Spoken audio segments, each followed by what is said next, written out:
আজকে বানাবো চিকেনের লাল ঝোল। তার জন্য কড়াই আলুগুলো আগে ভেজে নিয়েছে লবণ দিয়ে। ওই তেলের মধ্যে গোটা গরম মশলা, পেঁয়াজ কুচি, কাঁচা লঙ্কা কুচি লাল লাল করে ভেজে নিয়ে তার মধ্যে আদা রসুন বাটা, 1 চামচ লবণ, হাফ চামচ হলুদ গুঁড়ো, হাফ চামচ জিরের গুঁড়ো, হাফ চামচ ধনিয়া গুঁড়ো ভালো করে ভাজা ভাজা হয়ে গেলে আমি এর মধ্যে মাংসগুলো দিয়ে দেবো। মাংসগুলো দিয়ে আমি কষিয়ে নেব। লঙ্কার গুঁড়ো দিতে ভুলে গেছিলাম, তাই দিয়ে দিলাম। তোমরা চাইলে স্কিপ করতে পারো। এর মধ্যে আমি ভেজে রাখা আলুগুলো দিয়ে দিলাম। ভেজে নেব আমি। মাংসটাকে ভালো করে কষাবো আমি, না কষালে মাংসের কাঁচা গন্ধ থেকে যাবে। কষানো হয়ে গেলে আমি এর মধ্যে ফুটিয়ে রাখা গরম জলটা দিয়ে দেবো। দেওয়া হয়ে গেলে 15 থেকে 20 মিনিট লো ফ্লেমে মাংসটা রান্না করতে হবে।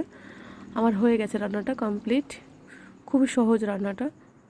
চিকেনের লাল ঝোল আমার রেডি হয়ে গেছে। খুব সুন্দর দেখতে হয়েছে রান্নাটা। আমি এটাকে গরম ভাতের সাথে সার্ভ করেছি। আলু ভাজা আছে, ঝাল ঝাল করে আলু ভাজা, গরম ভাত এবং চিকেনের লাল ঝোল।